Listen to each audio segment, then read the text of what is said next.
say human wildlife interaction. The talk that's going to be will be mostly academic in nature, but I know that I'm associated with a lot of people from with whom I got a lot of experience, a lot of stories from the field. So wish to share our stories. So I'm just going to do that today. So let me start the presentation. Yeah. Can you see this presentation? Shall I make it a full screen mode? Yes, yes. Shall I make it a full screen mode or it's okay? Full screen, please. Okay. Okay. Yeah. The topic that the organizer asked me to give is human-wildlife interaction.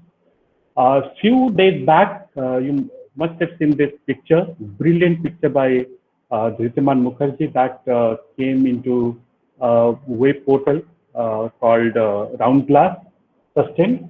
And this is a monal, and you can see on the background there is one monk which is sitting there. So these are very rare birds. So these are not you will not find them very very commonly. But this picture is from Bhutan, and you can see that the person which is just standing next to it, and the bird seems to be completely carefree. So this is the picture from the same photographer, Dhritimani Mukherjee, and this is a Sachai tragopan, again a very rare species in northeastern India. You'll hardly see them. You need to really toil hard to see this species. But in Bhutan, like they are just wandering around in human vicinity. And I think you must have come across with this kind of images, mostly the leopard venturing into human settlement and subsequent very negative interactions with humans. And as a result, sometimes humans are also injured, or sometimes they lost their life. And also the leopard, they also being persecuted. There is a retaliatory killing. So the motive of showing these pictures is to say that the human wildlife interaction can be extremely positive, and it can be extremely negative. So when we talk about human wildlife conflict, because this is one term that has been widely used, predominantly used to tell the interaction how human and wildlife have. This term is kind of a dominant term which are being used. But I'm really thankful to the organizers for being thoughtful and selecting that instead of human wildlife conflict, so they rather choose the term human wildlife interaction. I think that's the term I think we should be using more often. So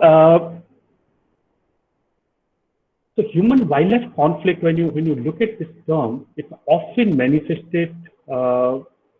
manifestations of underlying human conflict. So this is a new thoughts that are being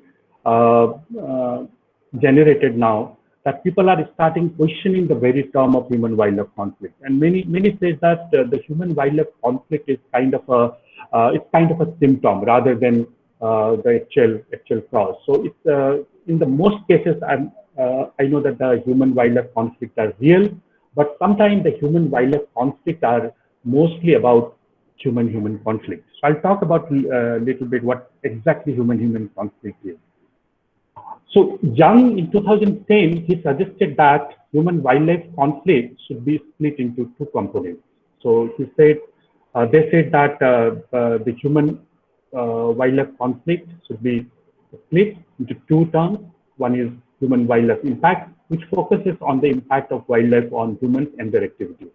So the impact could be positive, impact could be negative, or impact could be neutral. And then they also suggested that the term could further divided into human-human conflict, because most of the time what we are talking about human-wildlife conflict is actually a human-human conflict. That is between those who are defending, who are taking rather a pro-wildlife position, and those who are defending other positions. So these are mutually exclusive people. So we need to. I'll talk a little bit more about human conflict in the next slide. But there are numerous terms which are floating around, and now people are starting coining these new terms like human-wildlife interaction, human-wildlife coexistence, and more recently, human-wildlife relationship. So why does does this matter? Does this language matter at all? Because why not we call all of them in one term?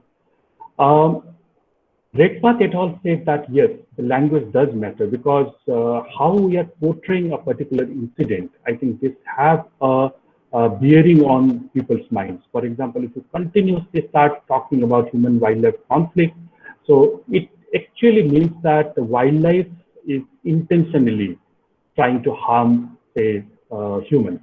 So that is kind of a portrait. So particularly by media, when you write any particular article or when you talk about this kind of interaction. So if you predominantly start telling only about human-wildlife conflict, then I think that that can generate a very different kind of perspective in people's mind. So I think language does matter. So that's why you will see that there are these various terms that are being floating around in last 1 decade or so. So what is human-wildlife conflict? So I'll just explain this in terms of 3 examples. So if you look at this first example, it's about the human-elephant conflict.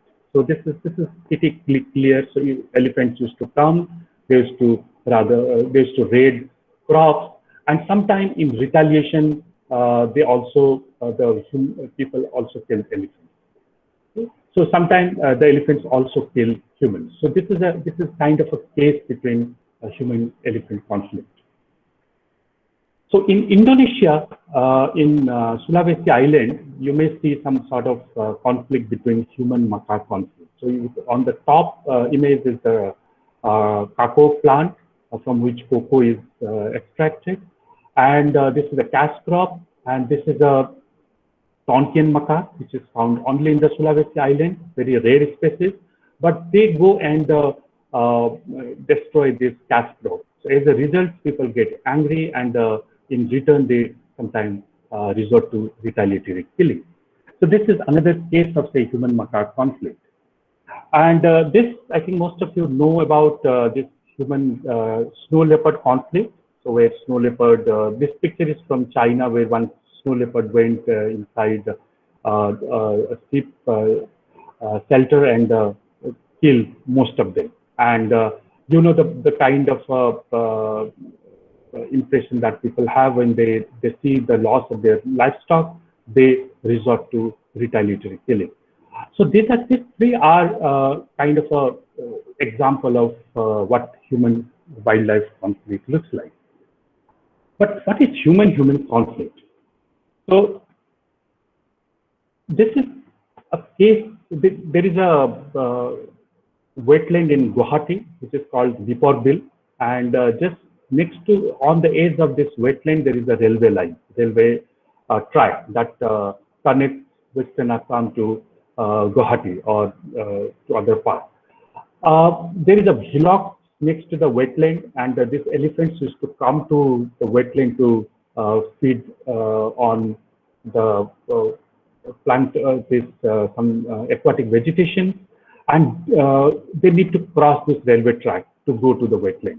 And during those time, there are many instances where this elephant are hit by the train and they died. So a lot of elephants died on this railway track.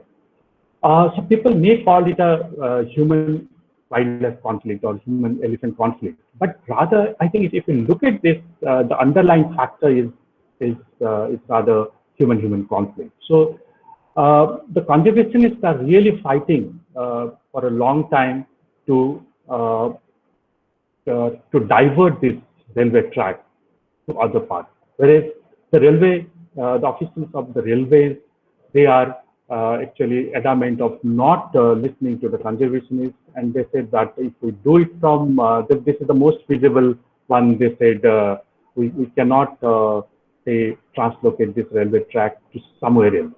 Okay, so rather it's between the railway officials of the Indian Railway and the conservationists. The resultant is that it's not, elephant is not say in conflict with the train, okay, or train is not in conflict with the elephant, but rather it's a conflict between the officials of Indian Railway and the conservationists. So second example is from Indonesia. So you know that Indonesia, there is a lot of palm cultivation that has come up very, very rapidly, and this has completely transformed the landscape. And these landscapes are habitat of orangutan. And if you see that orangutan are severely impacted by the palm oil cultivation. So as a result, it is not the orangutan which is fighting with the palm. So I think it's a palm oil industry. People from the palm oil industry are fighting with the conservationists. So conservationists wanted this forest to remain intact, whereas the palm industries wanted this forest to be cleared. So this is also a case of, say, human-human conflict. Most of the time, what happened, we tend to think that there is conflict. The people also have this perception of saying that there is a conflict.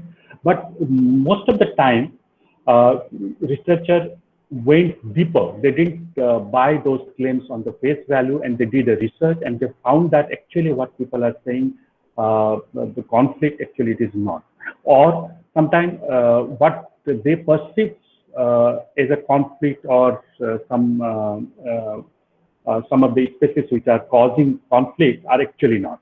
So this is the example by Norton Travis. He worked in Kibale National Park, Uganda, and there was a common perception that the wildlife comes and destroys their crop, which is very true. And what he did was he asked people to rank which crops are more vulnerable. Okay, and later on, he monitored the raiding event and then he ranked according to the actual event. So if you look at this table,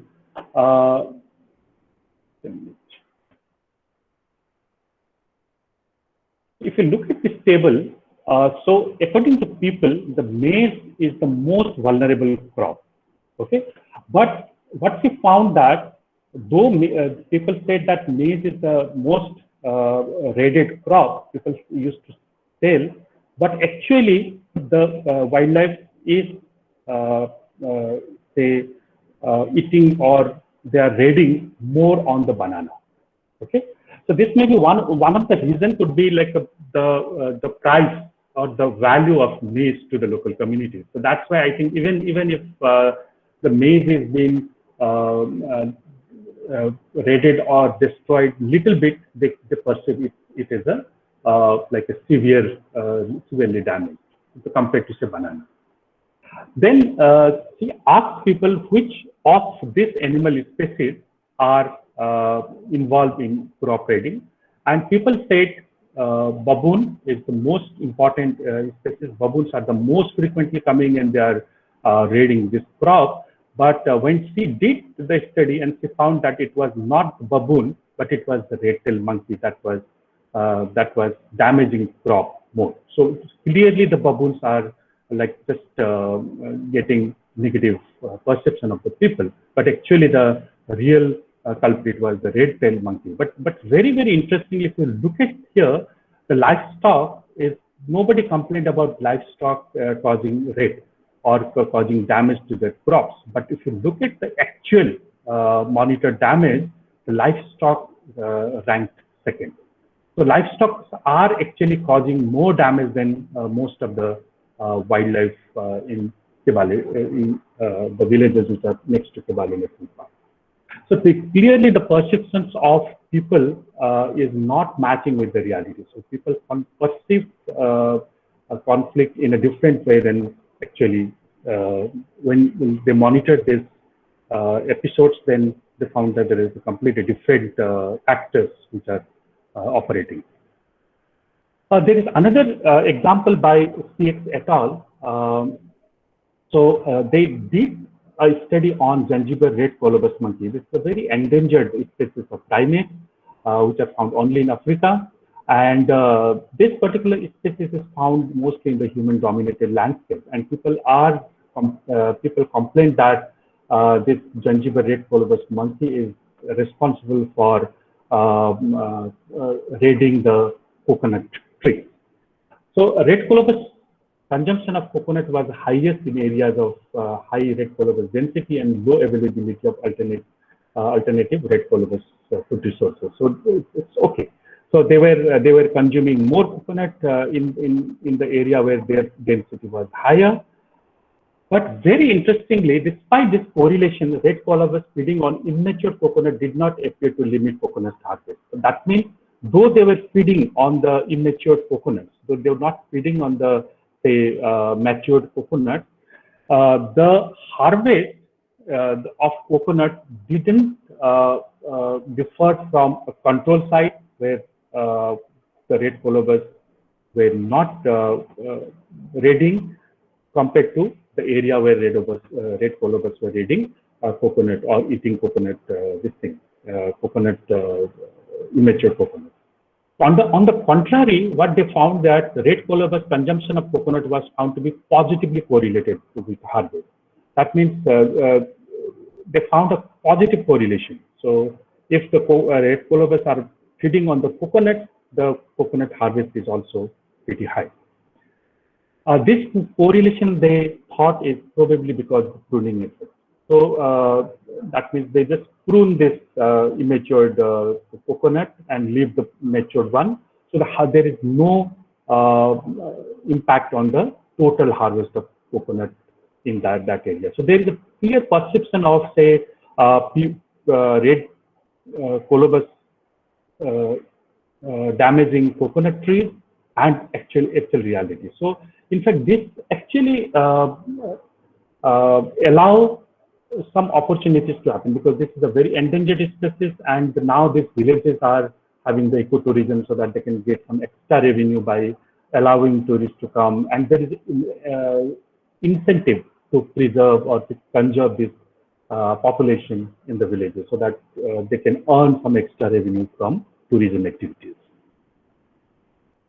However, the first two examples we found that there is a mismatch between what people think conflict is and what actually conflict is. But there are some studies which found that actually when people perceive certain thing as a human-wildlife conflict, and when they actually did this monitor the conflict, they found the match. So it's completely mirroring what people are saying. That means what people perceive and what reality are completely matching. So this study was done by Miller et al. In Kanha National Park, where she and her colleagues found that when people say that there is a conflict in these areas, all these red areas are areas which have very high perceived conflict, and when she actually did analysis or say document this conflict in those areas, and she found that the observed conflict as well as the perceived conflicts are matching to each other. So there is it's not always that people's perceptions are not matching with the reality. There are instances when the perceptions actually are matching with the reality. So I also wanted to tell students that when you think there are certain perceptions about conflict, I think it's don't just take that on a face value, or because from this two examples, it's clearly shown that many a time that these perceptions are not converting into the reality, or that not matching the reality. So I also wanted to tell you here that most of the time we blame, say, the common tail monkeys of damaging crops in urban settings. For example, in Guwahati, most of the people say that the primates are coming and causing danger. But what about the nocturnal species that comes at night? Because these are not visible. For example, the fruit bats or some other nocturnal species which can feed on these fruits. So during daytime, people are aware that because these are the conspicuous species, they can come, people can notice them. But at the night, when the fruits that come, and they can do much larger damage than what actually rhesus macaque are doing. So we need to ask this kinds of questions, whether this perception is true or not. Now, what are the factors that are influencing this conflict? So this is a very nice review. I really urge all of you to read this review by Nuhas, 2016. He did a very nice review of the factors that influence conflict, and he categorized them into three broader groups. So one is the global trend, and second is the biological and ecological factor, and the third is the human behavior. So as all of you know that the human population growth, I do not have to spend much time in telling that the population growth is all-time high, and there are many economic activities which are associated with the population. So as a result of which there is a serious impact on the natural resources. So global intensification of agriculture, studies have found that most of this, why species are being endangered, why species are being threatened, why their population are being declining is related to global intensification of agriculture. So agriculture is one of the most important factors that's leading to habitat loss, that's leading to deforestation, and which leads to habitat loss, habitat fragmentation, and subsequent conflict. So, because if you look at the literature of habitat fragmentation, and people are saying that now we do not have a large chunk of large continuous or undisturbed forest available in the globe, except for Amazon and parts of Africa. And there is an increased livestock. So in many areas, people started keeping livestock. So when there are a lot of livestock, they are competing with the say wild herbivores, and as a result, the wild predators are also predating on the livestock. Increase in transportation network. This is not being highlighted the kind of importance that people should have given to this transportation network. Mostly the linear infrastructure that has not been given. For example, roads, railway lines, say large transmission lines. So these linear infrastructures are actually creating a problem for wildlife, because a lot of the conflict, a lot of the road kills are happening in this. And finally is the energy demand. So though we tend to think that all of us need energy to do various activities, but energy demand is also pushing several species to decline, and this is also creating a situation where human-wildlife conflict is happening. For example, in USA alone, because of this monopole turbine, the death of birds by hitting this monopole turbine was almost close to 3 lakh birds per year. So that is kind of the wildlife decimations that's happening. So bird kills that's happening in the USA. All this they called renewable energy. So I think we need to be very, very careful most of the time we say this renewable energy or the green energy, but the underlying, when you look at the impact of this structure, I think this structure impact of this structure on wildlife is pretty bad actually. There are biological and ecological factors, so individual variation. Not all species, not all individuals of a species are raiders. For example, people have found that in elephants also, there are certain species which never raid. There are certain individuals which never raid crops or come into conflict. So there are certain individuals which are occasionally come into conflict with human being or go and raid crops, but there are certain individuals which are habitual raiders. So if you ask Dr. Raman Sukumar, who is the authority in elephants, so he will tell you that there are certain individuals in elephant group which are habitual raiders.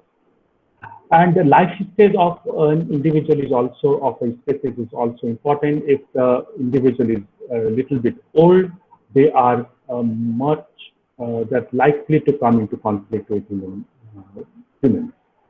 And six, so most of the time, it was found that male elephant in both Asian elephant and African elephant, they are disproportionately raiding crops. So compared to females.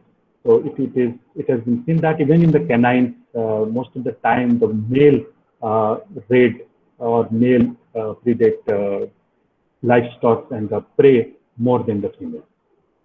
And there is a very interesting thing called the social learning, because in elephants, you know that elephants are social species, and they actually learn from each other. So they found that most of the time, the young elephants are learning the raiding activities from the older one, so all the older males. And distribution of food, water, and other ecological factors is important.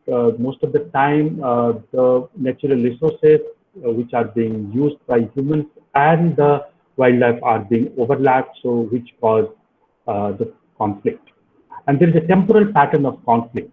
So not all conflict happen in throughout the year. So there are certain temporal patterns. For example, when there is a field which is full of paddy, the conflict could be very high during those times compared to, say, after harvest of those crops. But you'll be very surprised to know that there are certain species which are adapting now to the urbanization. So some of them are actually shifting their patterns. So most of them are diurnal predators, but most of the time they started predating at the night. So there is a seasonal pattern of conflict as well as the daily pattern of conflict. And as I said, the spatial distribution of people and wildlife, these are the mostly conflict is mostly intense around national parks or the wildlife sanctuaries. People who are living adjacent to these protected areas are severely impacted by the conflict. Human behavior is also important, risk perception. So how I told you with those 2 or 3 examples. So people perceive elephants as most like potentially dangerous and potentially like a worst raider.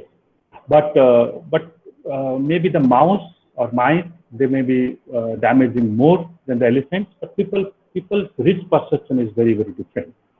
Historical context, as you know, that historical and maybe the cultural context. So there are certain cultures, there are certain countries which are more tolerant towards this species. The example that I showed in the slide, in the starting slide.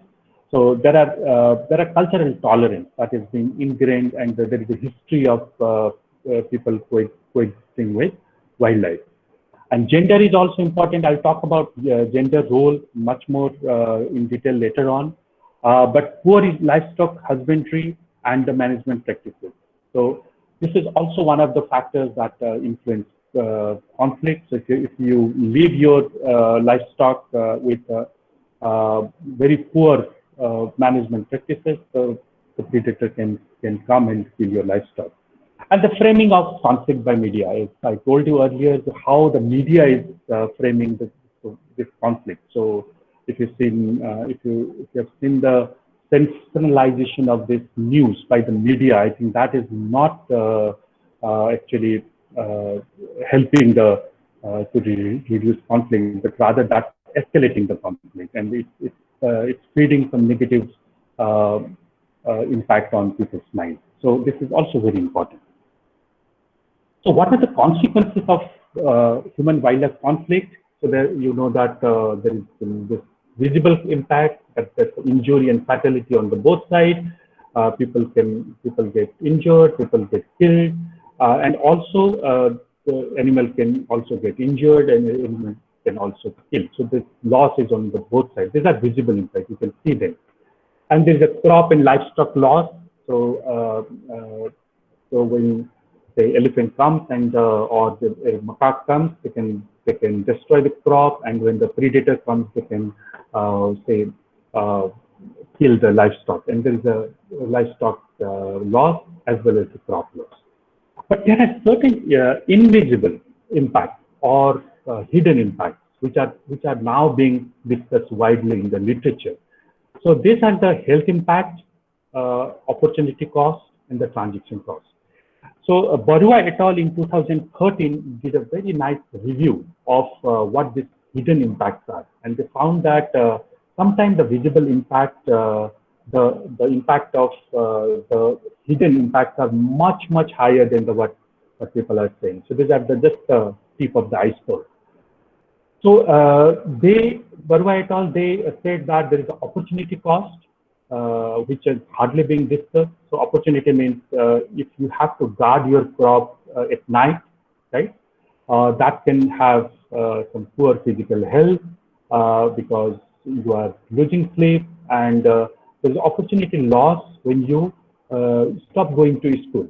So for example, your parents are not that well off, and they said that you need to go and guard the crop, and there is a school drops out. And there is an reduced employment opportunities, greater exposure to disease vector, because if you are there all night at farms, so may get like malaria or some other diseases that can aggravate your health condition.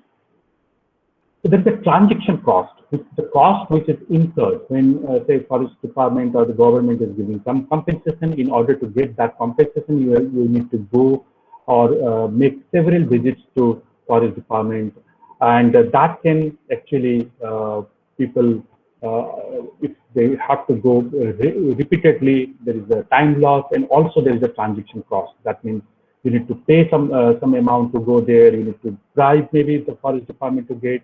And most of the time, what people have found that the compensation that they get for their crop loss or livestock loss or human life loss, if you subtract that with the transaction cost, I think we are getting very meager one. Then, as I also told you, that there is a mental issue problem. So there is a health impact. So there is a diminishing well-being of individuals. People are most of the time they're just in the field, and they're not able to spend much time with the family. That can also have this impact with the maternal bonding, so poor maternal bondings with the children. So I think these are the issues that are being discussed very widely nowadays, along with this visible impact of human-wildlife conflict. So OBRA in 2008, he did a study in one of the village in Rajaji National Park, and he also did use the similar framework of looking at the visible cost and the hidden cost. But what she was doing was rather very interesting. She also looked at which genders are most suffered. Okay, which gender bear the cost. So I was telling about the gender thing. So the gender, both male and female, they have a different bearing of the cost of human wildlife conflict. So in this case, this attack or encounter event, this visible cost, as you can see, it's mostly economic in nature, and it's very immediate. So death of the victim, that can be borne by both male and female. And medical expenses, this is mostly by the males. The males are primarily responsible for bearing the cost. And if you look at the psychological trauma, fear and dread, both male and females are impacted. But if you look at this loss of spent labor if encountered in forest, that's mostly the women, because they have to abandon the forest produce that they've collected, and the poor woman may force to return to sites to collect the abundant wood. Though it looks like, so initially people thought that they merge this gender male and female into, say, in one gender, but when they start seeing that there's a disproportionately, both genders are disproportionately affected by the conflict event. So this again is the crop raiding event. So earlier one was the attack and counter event. This is the, in case of crop raiding event, the visible cost is economic in nature, and there's a decrease in food supply, the property damage, which has been mostly borne by the male. All these are mostly borne by the male, and these are borne by the female. So if you look at this, females have a decreased nutritional status. Women stretch reduced food supply by eating less in order to provide others with enough, because this kind of a cultural thing that say if my husband or my children are well fed, I don't have to eat that much. So this is the cultural thing, so which is actually taking toll on the nutritional status of the woman. And there is a loss of future fodder resources, because women are because they need to collect fodder for livestock, for their cattle. So and the most of the time women are collecting fodder. So there is a loss of this future fodder resources. So you can clearly see from these two pictures that the women, the male and the female genders are disproportionately affected by the conflict. So these are now people started talking this in more detail. So now, how will you manage this conflict? I'm not saying that it's not a wise thing to say that you can completely eliminate conflict. You cannot eliminate conflict. So unless you eliminate either humans or those entire animals, from there you can eliminate them. But I think and these are not possible in both cases. So what we need to do is to manage conflict. Okay? So there are certain strategies that we need to do, or the people tend to follow, in order to prevent this conflict from happening. For example, if you look at this, there is a elephant trench and the rail fencing. This is mostly from the Karnataka, and mostly from the ideas of Dr. Sukumar, who said that along with the elephant trench and the rail fencing, if you put both together, the elephant, you can prevent the elephant from entering to the crop field from the forest. And there are this chain link fencing which are being used, but this has also caused, because most of the time birds get entangled in this chain link fencing and get killed. And some people are exploring opportunities of using this cactus fencing, because this cactus has spines and this can prevent elephants from entering the villages. And you know about the electric fencing. And there are some experiments with the beehive fencing. This is mostly from the Kenya, where they use this beehive fencing. I'll talk about this beehive fencing in detail little later. And there is this very traditional way of protecting livestock by using some structure called boma. So these are the traditional Kenyan structure that can prevent the predator from going and killing the livestock. And in some part of Western countries, there is something called the flagery. They just hang this red ribbons on the fences, and when the wolf comes, and it's mostly the deterrent for the wolf to come and from entering and killing the livestock.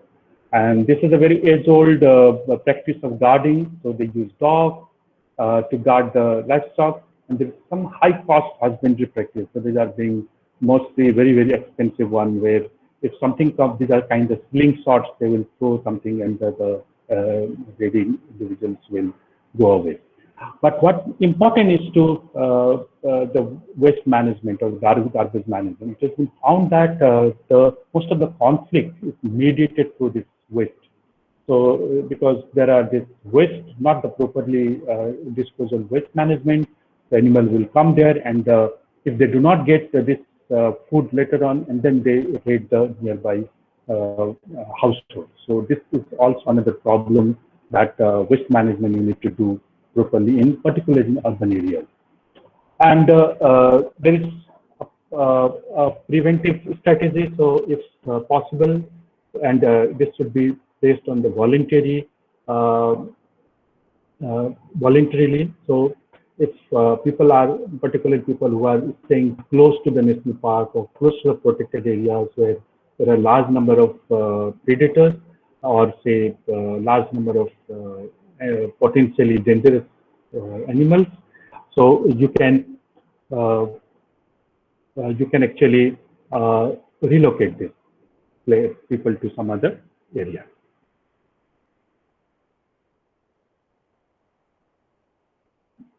So then despite of all this, if something happened, some say conflict happened, which actually is the case, and then you can go for the mitigative strategy. So there is different kind of mitigative strategies, so that can use to manage conflict. There's a compensation system, so the government has this compensation system where they can compensate the loss. For example, in this case, if the farmer, his goat is being killed by a predator, and the government can compensate the loss so that people can tolerate this wildlife in their areas. So there is an insurance scheme. So this is a very, very interesting scheme. One example is from Spiti, Himachal Pradesh. My colleagues who are working there earlier, so they are doing this insurance scheme. So initially, they started this. It's just like any other insurance scheme, but the premium, then all the villagers, they need to pay the premium every month or every year, or I think every 6 months. And if something happened to their livestock or crop, they will get compensation. It's just like any other insurance. But they're slowly just letting this program run by the community itself. So initially, the organization, Nature Conservation Foundation, they put some money, and now I think it's mostly the community run program. So I think that's really working nicely in cities.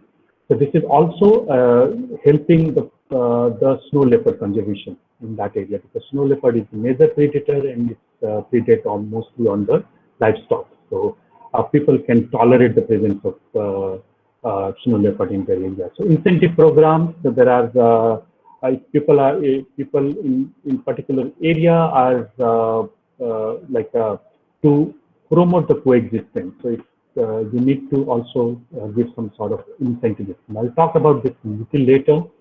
And if nothing helps, then wildlife translocation is the other option. For example, this picture is from Karnataka, where because there were around close to 30 elephants which are creating trouble in a place called Hassan, and they are coming into conflict almost every day. So the government decided that this elephant should be removed from that area and transported somewhere else. So this for me, I think should be the last option that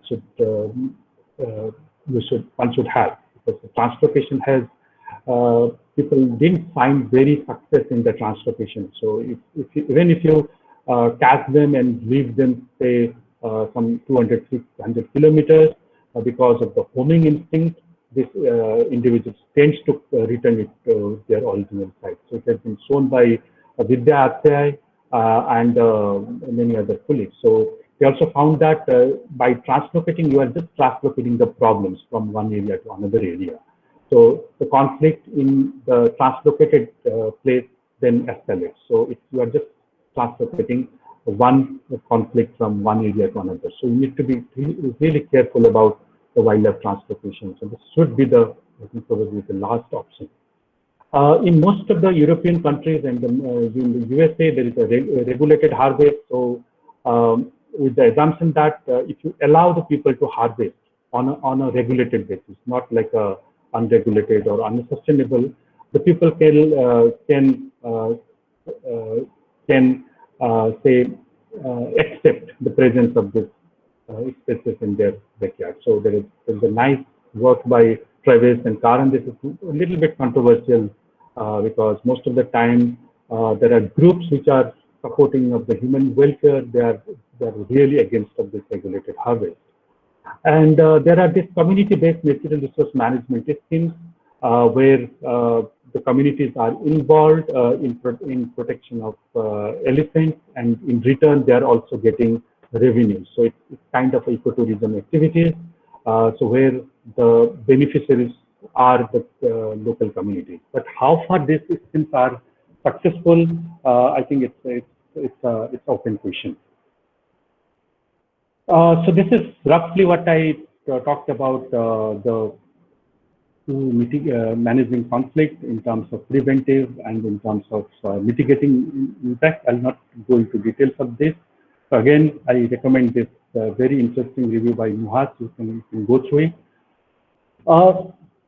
From this, so far, I think I talked only about the human-wildlife conflict. So this undoubtedly was the dominant paradigm. So, and undoubtedly is the dominant paradigm. So even if you've seen that, like almost 60–70% of my talk so far is only talking about the wildlife conflict. So I think this is also reflected in the kind of studies people are doing.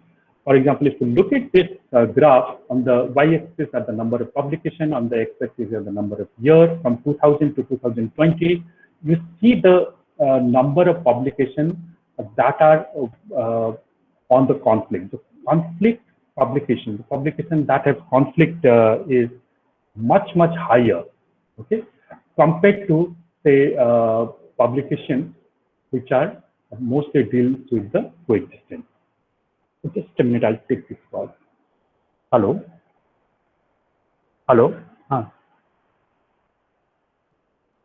Comment is for you. So comment is what a webinar also.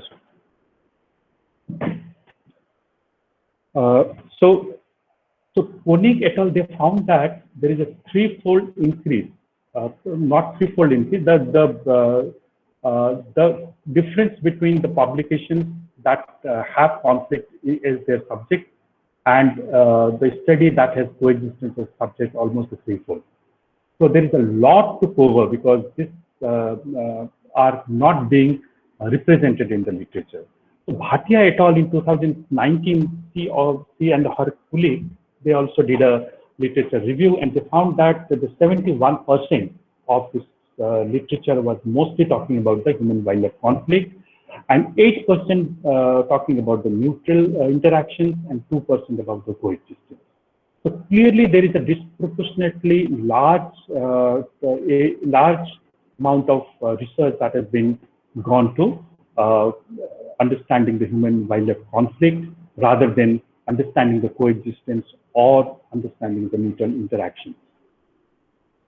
So, so coming to this human-wildlife interaction, so I think there is now, if you look at the current research or current literature, you see the coexistence, I think, is slowly taking the place in, of the conflict. So people are consciously started using coexistence as their research objective. So they defined coexistence, actually Cartel and Linnell, they defined coexistence as a dynamic but sustainable state in which human and wildlife co-adapt to living in shared landscape. So this is very important because increasingly people have to share landscape with the wildlife, and I think this is a very important because there are very few areas left where like it's kind of a land sparing and the land sharing. So I think land sparing is like creating protected areas or other reserves, whereas the land sharing is to share the same area by humans as well as the wildlife. So where human interactions with wildlife are governed by effective institutions that ensure long-term wildlife population persistence, social legitimacy, and tolerable level of risk. This is the definition that was put forward by Cartel and Linnell. And there are two very pioneering books. I think one, if you are interested in human-wildlife interaction, particularly from the how people started understanding conflict, and then now the coexistence. This is a very pioneering book by Rosie Woodruff. I think you should read this. And in 2020, Beatrice Frank and her colleagues, so they edited one book called The Human-Wildlife Interaction, Turning Conflict into Coexistence. So the motive of this book was this concept of conflict to coexistence continuum. That means rather than saying that something is conflict and something is coexistence, so rather this is a continuum. So at the one extreme you have an extreme conflict, and the another extreme can have a coexistence. So this concept says that a continuum that is spent from the negative to positive attitude, and our behavior is proposed to explore the different degree of conflict, coexistence, and tolerance that characterize human-wildlife interaction. So I think this is a very important concept that was put forwarded by Beatrice Frank, but its word is called the dynamic. I think that I'm really looking for this word called dynamic, because most of the time the coexistence is not fixed, neither the conflict. Okay, so the people who are living coexisting, living peacefully right now, it's not that they will forever coexist with the wildlife. Okay, at some point of time, if the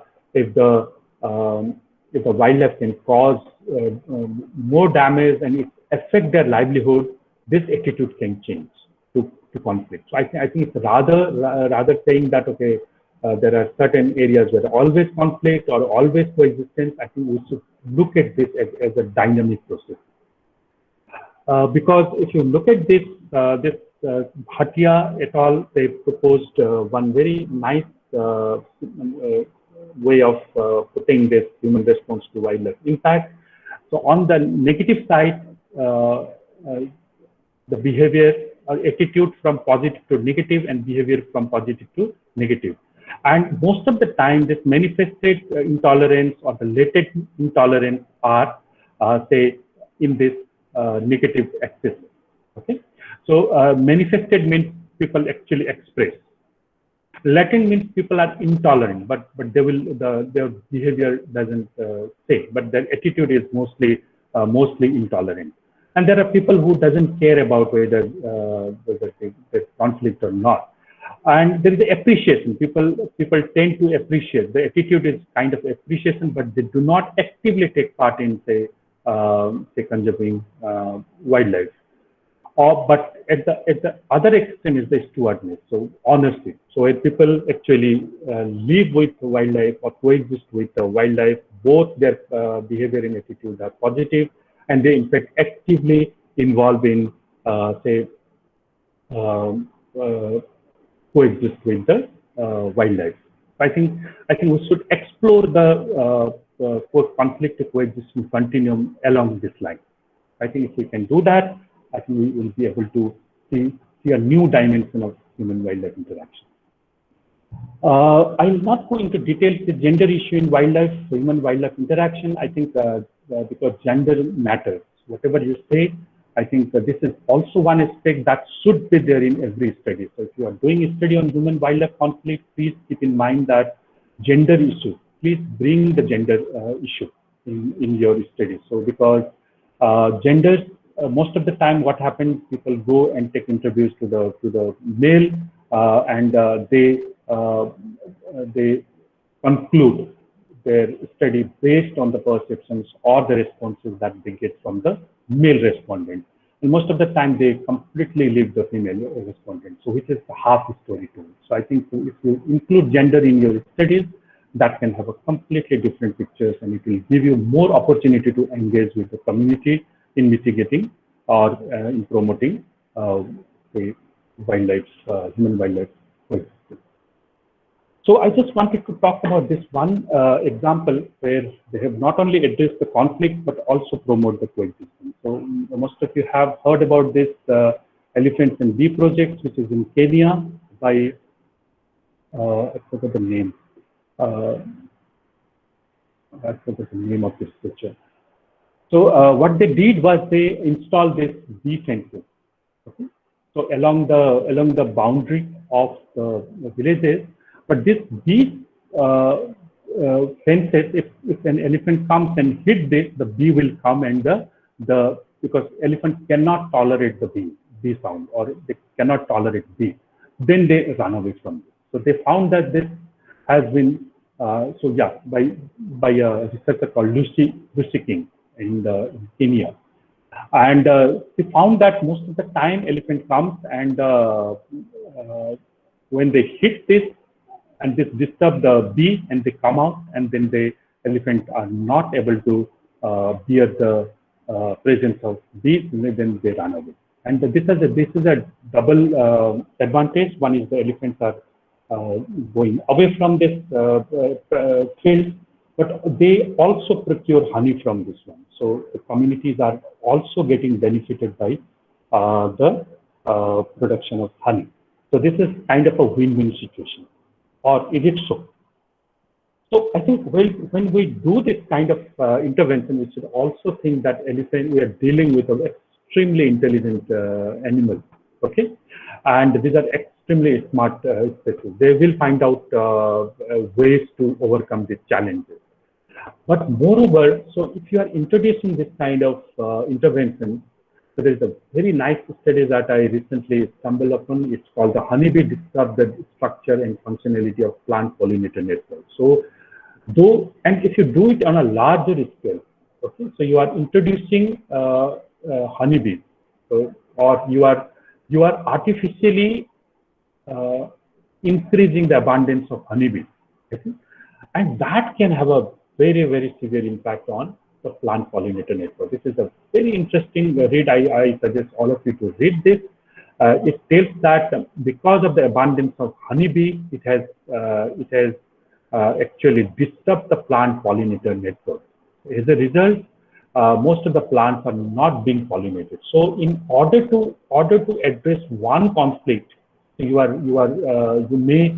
So these two studies are not related to each other, but I guess that if the abundance of honeybees in those areas increases, I think this can also have a negative impact on the plant pollinator network. I think we should, any intervention, I think we need to be extremely careful not to invite some other kind of ecological disaster.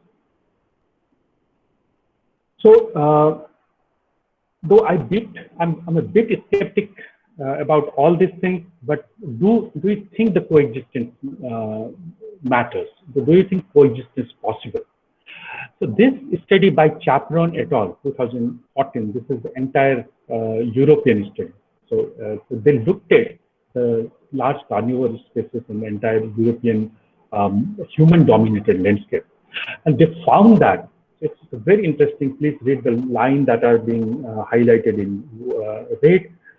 The reason for this, they found that despite of this large-scale changes, Europe still have, the contrary to what the people in India also tells, that we have conserved this very, very potentially big animals.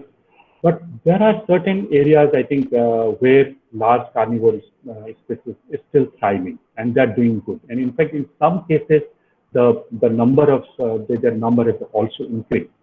So, and this is a entire Europe. They did a survey in entire Europe, and they found that the species are coexisting with the people in this highly human-dominated landscape. So the reason of this overall conservation success include protective legislation. So the legislation is very important. Supportive public opinion. I think we are moving from conflict to like this kind of words, that is supporting public opinion, and a variety of practice making coexistence between large carnivores and people possible. The European situation revealed that large carnivores and people can share the same landscape.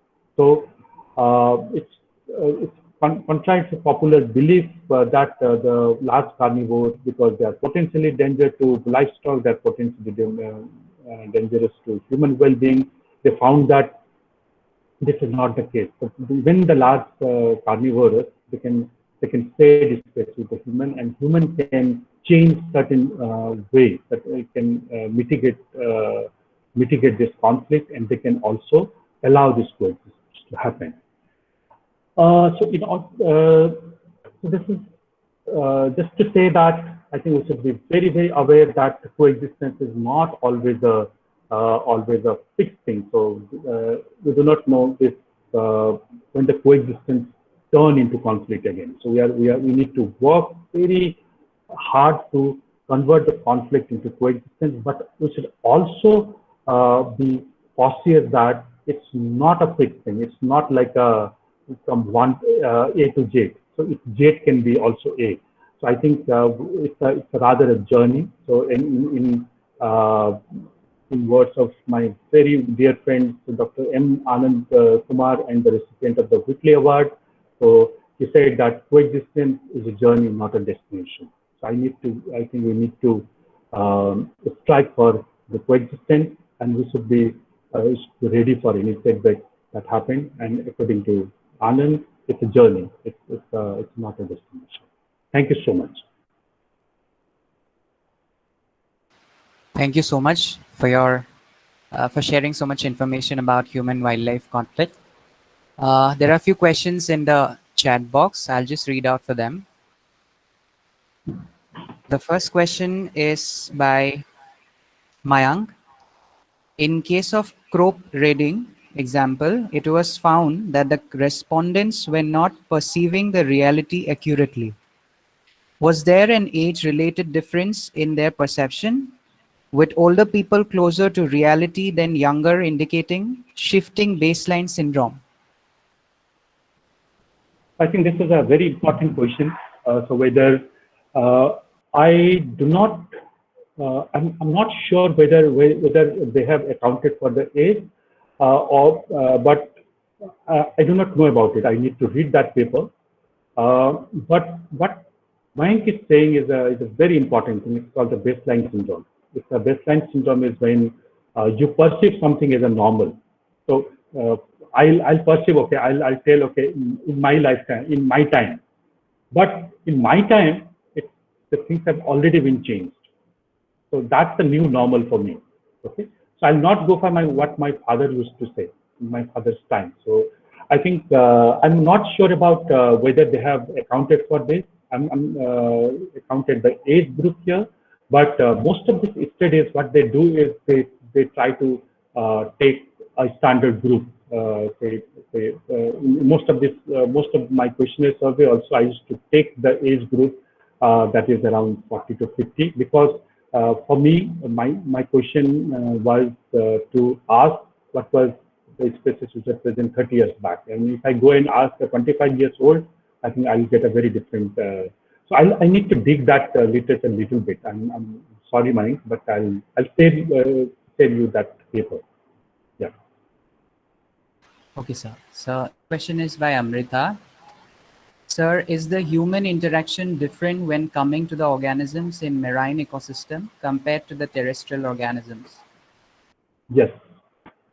Thank you, because I know, like being a terrestrial person and who is working on terrestrial, I completely stopped. Like I didn't the marine ecosystem and its concepts were completely not represented at all in my presentation. But I think yes, there are. But if you see the conflict in the marine system, particularly the shark and the human-shark conflict, or in case if you go and you can see the Gharial human conflict in some of the areas in Andaman. I think these are being studied. Okay, the perceptions are always like if people are staying in say areas where there are a lot of sharks or a lot of say crocodiles, I think they tend to have similar kind of views. So it's the same system. So whatever is happening here, the people perception could be there also. So I think more or less they do the same sort of perception towards this conflict. Okay, sir. The next question is by Rahul. How a socio-economic understanding of certain conflicting reason could help to reduce human-wildlife conflicts? Can you please comment with a successful example? Okay. I think it's very important. For example, most of the time, what happened, I'll give you an example. So in Gir National Park, what happened, you know that sometimes, I didn't mention there, but sometimes if you do conservation work, it can also lead to successful conservation work also lead to conflict. For example, in Gir National Park, because of the successful intervention, the Gir Asiatic lions, the number increased, and also the leopard numbers also increased. Okay, and that actually puts, because there is no other habitat left nearby, so there is some kind of spillover population. So this come in conflict with say humans. But what I wanted to say, the other socioeconomic aspect, that the change in kind of a crop that you are putting. So because government is giving incentive for you, so the farmers there, they started shifting from the groundnut or millet, which was traditionally planted there, to say sugarcane and mango.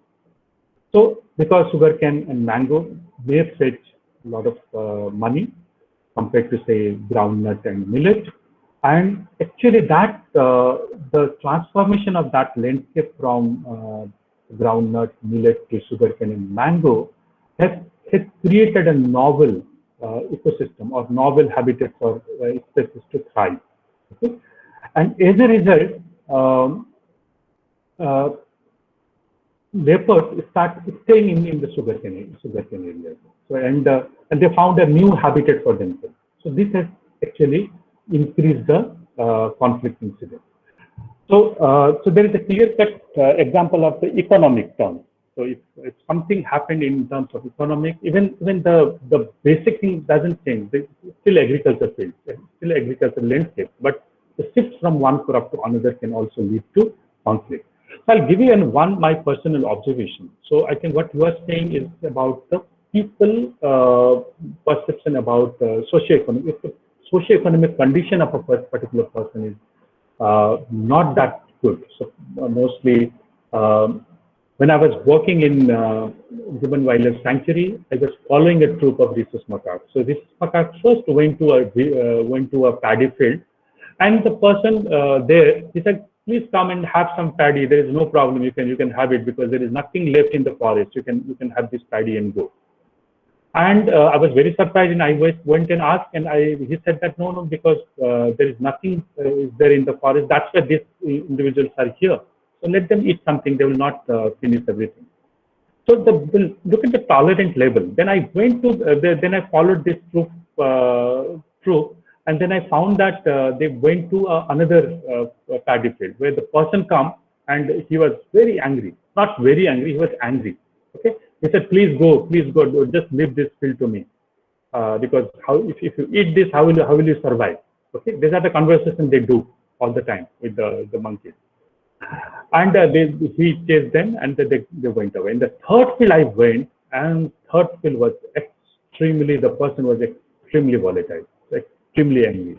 So he chased them with a stick, and he threw stones at them. So there are these three incidences in same day, but three completely different responses.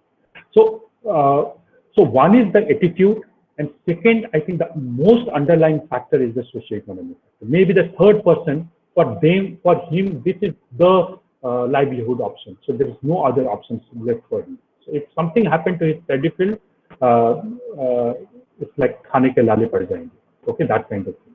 But the first person, maybe he's having some other. So I think there is a very interesting underlying socioeconomic factors which I think we need to explore. We need to not just look conflict on the face value. I think we need to understand this socioeconomic, and as you are very right, that will actually reflect what kind of response you will have towards the wildlife. Okay, thank you, sir. The next one is by Shushma. Sir, I belong to the region you mentioned, Hassan. Even through elephants being relocated, they find their way back to the same region through their traditional migratory path. Yes. Is this a question or a statement? I doubt. No, I think it's a statement, and you are absolutely right, because they caught hold of one elephant and left it to Mudumalai, and it came 180 kilometers. It came to the same place after one or two months. So elephants has a very strong homing instinct. So translocation, I think, is not going to help, because if you read Vidya Athreya's work on leopards, so he clearly showed that you are just transferring conflict from one area to another, because these are the habitual raiders. So if they are here or they are in some other areas, they will go and create conflict in the other areas. I think we need to be very cautious about translocation. As I said, this will be the last measure that we should opt for. Okay, so the next question is by Industry. There have been some cases in which wild animals have just wandered off into urban areas due to loss of their own habitat, due to human activities, and get killed in the process. How can we make people aware of dealing with these animals, as in most cases the animals mean no harm and get killed due to fear of the people? So I think the most important thing is the narrative. Like if some elephants. So you remember when one elephant came to Mysore, when I was in Mysore, and some elephant came to Guwahati. All the media people were behind it, as if like some strange thing happened, and they start talking about this thing. The crowd start pulling, they're gathering in the street. They start chasing this elephant. I think we need to really do this crowd management. As some of the conservationists are strongly voicing this need, is the crowd management. I think media should be very, very reasonable. They should not like portray this as something like this happened, because most of the time they said we are reporting, but actually they are sensationalizing it. They're just actually instigating the people come out and do this. I think we need to just tap on the media and what kind of this thing, and most of the time what they think, if we can make it sensationalized, they will get high TRP. For example, in Assam, they named many of these elephant as Laden. Can you believe this? The Laden elephant. And when they killed, they wrote in the big letter as the Laden, and the people are talking about Laden is dead or something like that. It creates a negative impression on people's mind. I think we need to really work with the media. We need to really work with like kind of information that's going. I think if we can do that, we can, in some way, I think we can stop this. Because you are completely right. They're just wandering around. So you need a way so that they can go back to the forest. You need to help them, help this individual to go back to the forest. Okay? Okay, so the next question is by Harin. Sir, in my district, Palakkad, elephant track is a common issue in Attapadi, Agali areas. Fencing is not good at all in that places. Will you describe any suggestions for that conflicts? Okay, so look, one thing I really do not like is like I'm sitting here without knowing anything, telling what to do. So neither me nor anybody else. So I think you need to go there and talk to the people. What people think is the best way to. So the thing that is working in Assam or say in Karnataka, it may not work in Kerala, because the same thing as you are rightly said, it needs maintenance, right? Even the trenches during the rainy season, they get filled up. So you need to maintain those trenches. So it's expensive affair. So then how to do this, right? Because this the last slide that I showed you about Mr. Anand Kumar, please read his work. I think what he did was he did that work in the Valparai. So he installed this something called the early warning system, and because of this early warning system, many lives were saved. Because whenever there are elephants in the vicinity, the red light in that area used to light up. And that simple thing, and they also send messages, and he also used this local TV channel to flash the location of the elephants, where the elephants are currently. And they also extended that to the buses. So everybody knows where the elephants are. And if elephants are there, nobody will go there, or at least they will avoid it. I think it should be the need-based, it should be the site-specific. So that is what I wanted to tell you. So if you go to that area and you talk to the people, because people are there, they know these problems better than we. Okay. So if some expert will tell you, okay, if it is not working, use the chili bomb or use some honeybee thing. No, I think it may not work. Okay, this may be very, very expensive. Some of the people are doing, they are just soaking this gunny bag in tiger urine and then putting it, assuming that the elephant will avoid going there. I think it's just think about where you will get that industrial amount of tiger urine. Okay, you need to synthesize it, right?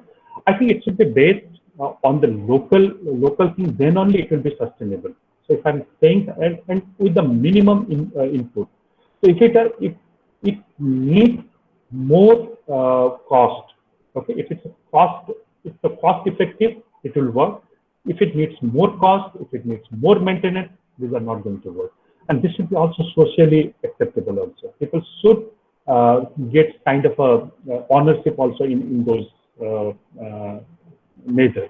Then only I think it will succeed. And my suggestion is it should be context dependent and it should be site specific. You cannot tell you do this or do that. Huh? Okay, the next question is by Amrita. Sir, how is the various communities like Bagun communities and other tribal communities interaction with wildlife and conservation differing? It differs. It differs because for a person, just think about a person who is a tribe. Okay, they hunt. Okay, they hunt and they eat the bushmeat. If they hunt all the individuals at one go, they will not get anything next month or next year. Okay, for them the sustainability is ingrained, so they need to hunt in a sustainable way. Okay, because whatever Wildlife Protection Act, you cannot go and tell them, okay, this is a Wildlife Protection Act, you cannot kill animals. So they will hunt whatever laws are there. Okay, so these people know that the sustainable way of hunting. Most of the people who are very close to nature. Urban people, they do not have that because they can just go to any supermarket and get whatever one. So the view or the attachment they have or the relationship they have with the wild animal or animal species or wildlife in that sense is not organic. It's not developed over a time. But whereas in tribal people who are staying close to nature, this is ingrained to them. This relationship has grown over a period of time. And they respect? In most of the time, what happens? When they hunt, they will pray. First, they will pray and then hunt. Okay?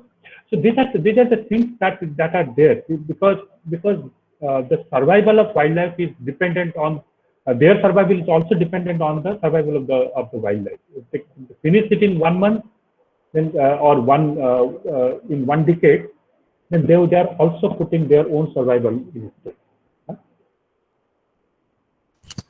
The next question is again by Industry. Also, there have been some cases in which people have killed innocent animals for no reason, like the news we came across about a dog's limb being tied up and thrown into water and a hanging monkey to death.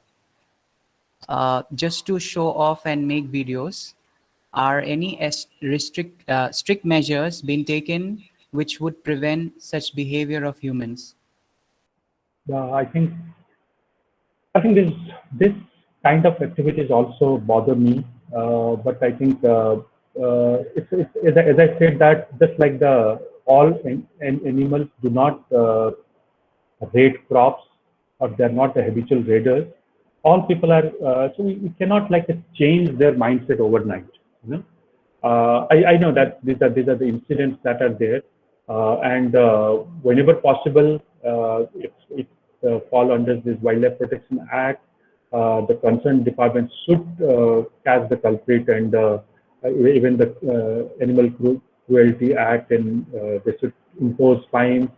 But you know that the most important thing is to promote the coexistence with this. So I think it will take time. It's not going to be so even and it doesn't. It's not related to education. That is what I wanted to tell you. Even the highly educated people go and do this kind of activities. So it's nothing to do with the education.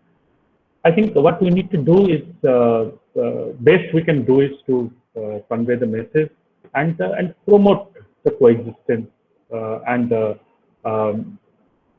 and actually condemn this kind of activities, and if possible, give some stern punishment from within the law, not like a mob lynching or something like that. Okay, the next question is by Shivani. Sir, how do we increase coexistence among humans and wildlife when people even consider sightings of wildlife as conflicts? There are several NGOs working at the grassroots level to create awareness in conflict-prone areas, but half the times it isn't even conflict and humans harm animals just out of their own fear. How to mitigate this? Yes, I think what I say is a long-term engagement. Okay, so for example, if I go in one village and I give a lecture, okay, and I tell them, okay, this is the coexistence, you need to follow it. I should not expect like overnight people change their mind. So just ask yourself how much struggle you have to do to change one behavior. Okay, it is same with the people. I think it's a long-term engagement with the community, and it may take 2 years, 5 years, 10 years. All the successful stories that that I have told you about, Anand Kumar or Lucy King, all these people have spent there almost like a 1 decade before they start getting results. Okay, so my suggestion is that all these NGOs who are working there, if they are just going for most of the NGOs, if they go and just spread the awareness, okay, people will not convert overnight. I think it's a long-term engagement. You need to spend a lot of effort in it. For example, that city where Nature Conservation Foundation is working, they've been working in that area for close to 2 decades now, and now they are started seeing the results. Still these results are not like as I told you, fixed.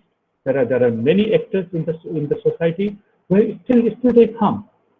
Okay, so even if you can reduce the proportion of people who have, if you can turn the attitude of people from 100 to say 80, okay, that's enough.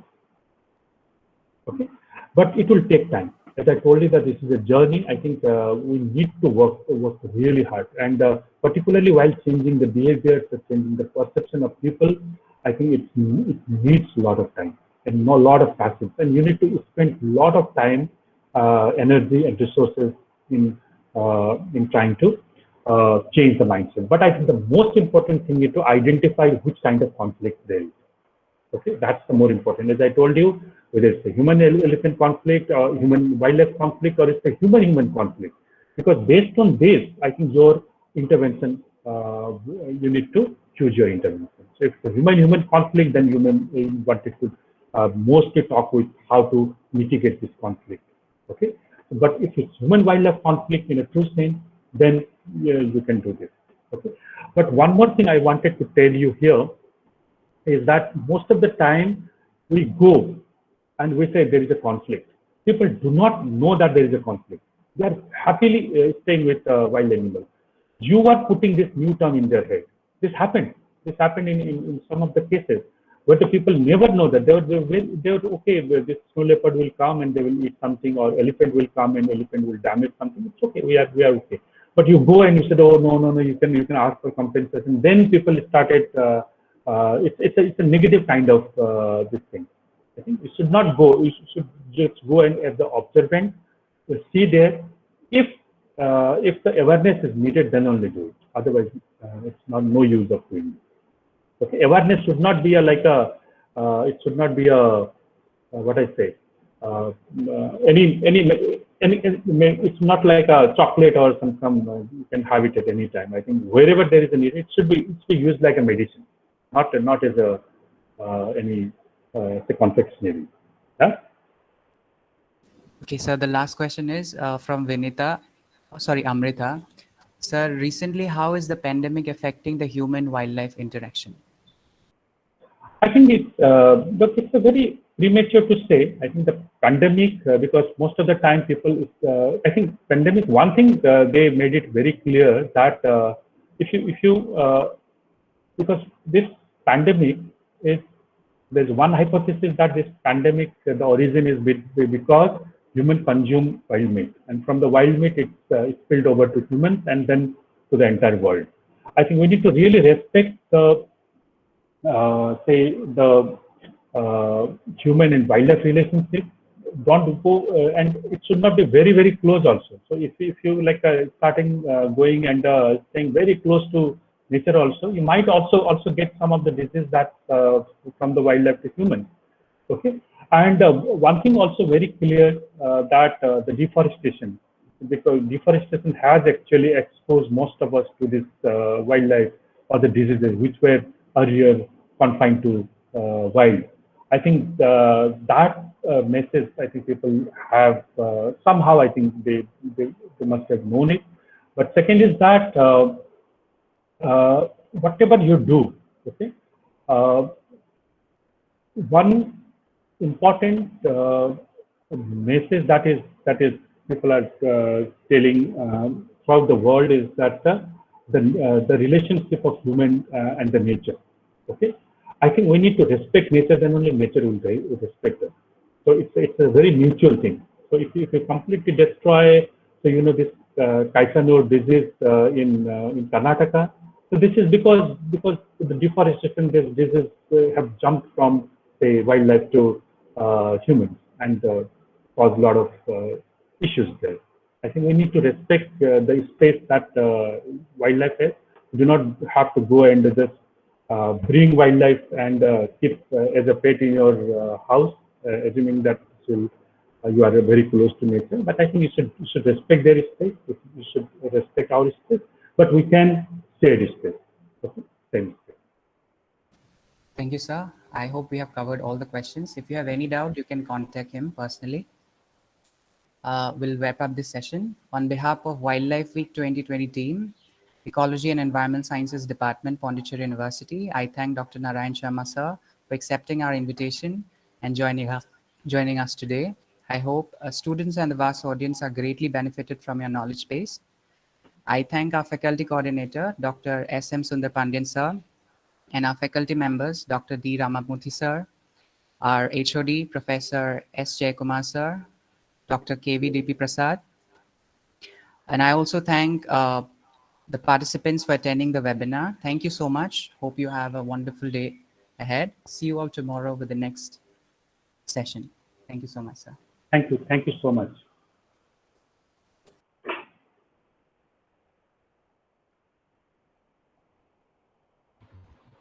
Good afternoon.